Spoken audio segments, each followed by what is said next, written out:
wala seen këyit yi nga xamante ne moo leen yitteel par rapport ak seen carrière ñu mën ko traiter foofu en temps réel loolu am na Kaolack am na si yeneen régions yi am na Diourbel am na feneen donc on a mis en place des bureaux relais à titre transitoire parce que li ñu bëgg mooy fexe ba am ay services au niveau des régions des services régionaux te services yooyu wax nga sax dafay traiter seulement les actes administratifs des agents mais ci service bu nekk foofu dañ fay taxawal benn unité benn centre médical pour mën a faj agents yi ak seen famille donc loolu aussi je pense que ay innovation yu am solo la dañoo bëgg administration bi gën a jege saa su ne askan ak population yi.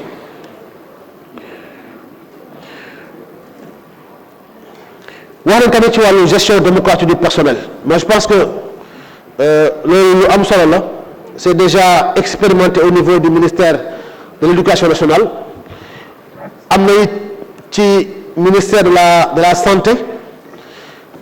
loolu mënul ñàkk de plus en plus je pense qu'on doit aller vers cela qu'au niveau des différents ministères que la gestion du personnel la gestion des ressources humaines ñu mën ko démocratiser. La démocratisation de la gestion des ressources humaines li mu wund mooy dañuy associer les partenaires sociaux à la gestion de la carrière des agents que tout ce qui est recrutement avancement mutation le redéploiement yi loolu ñu mën ko jël en compte au niveau d'une commission pour que agent bi acte affectation yi moo xam te moom lañ koy jox les actes yi nga xam te moom la moo ko concerné mu mën ko nangu à travers cette commission là je pense que également loolu moom lu am solo bu baax a baax te jàpp na ne tous les ministères doivent aller dans ce sens là en tout cas li tax ñu taxawal transformation du secteur public dañu bëgg au niveau de la primature on avait mis en place un comité de modernisation de l'administration publique sous le leadership du ministère de la fonction publique parce que toutes les réformes qui interviennent au niveau des différents ministères, des réformes innovantes qui ont pour effet de moderniser davantage l'administration et qui interviennent au niveau de ces différents ministères-là, soient coordonnés au niveau de ce comité sous le leadership du ministère de la fonction publique. C'est ça l'enjeu. Toutes les réformes sont mises en place parce qu'aujourd'hui, le président Macky Sall bëgg mooy fonction publique. Le ministère de la fonction publique ne soit plus le ministère seulement de la fonction publique, mais c'est le ministère de la transformation, c'est le ministère des réformes, de modernisation, de l'administration au sens large. Donc, tu vois, le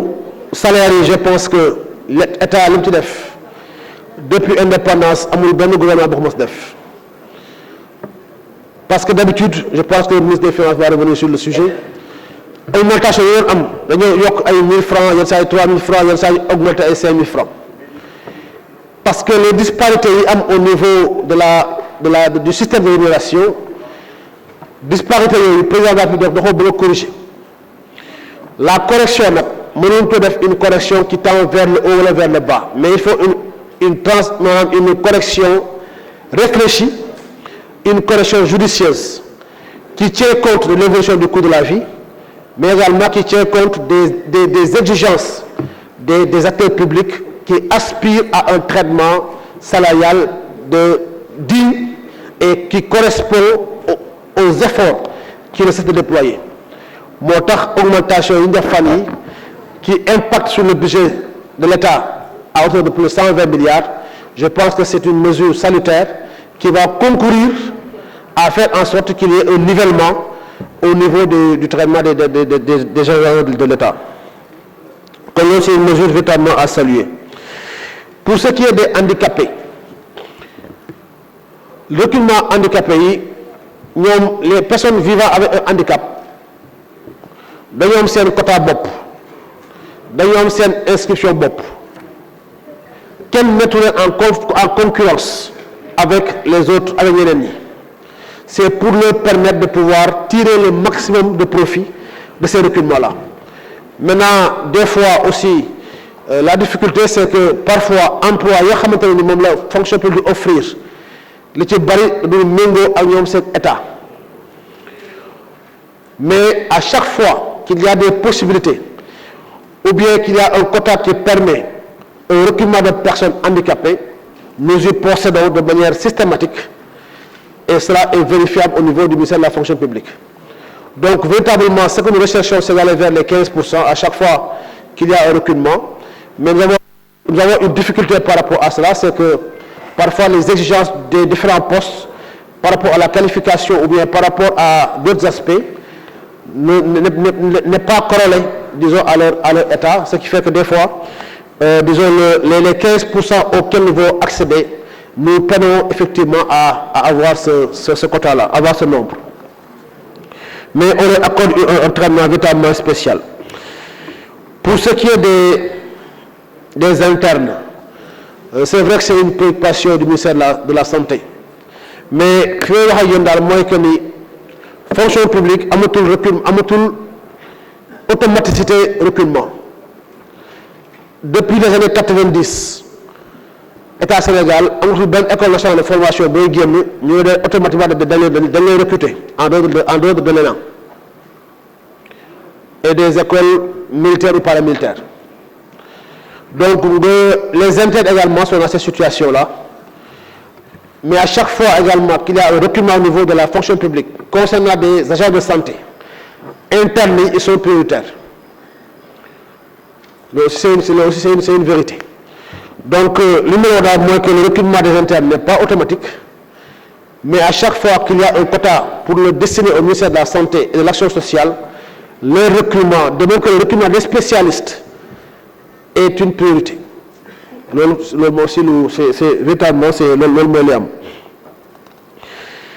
Bon, les 5 000 enseignants, il y a un projet de décret pour les contractualiser parmi ceux qui ont un diplôme professionnel.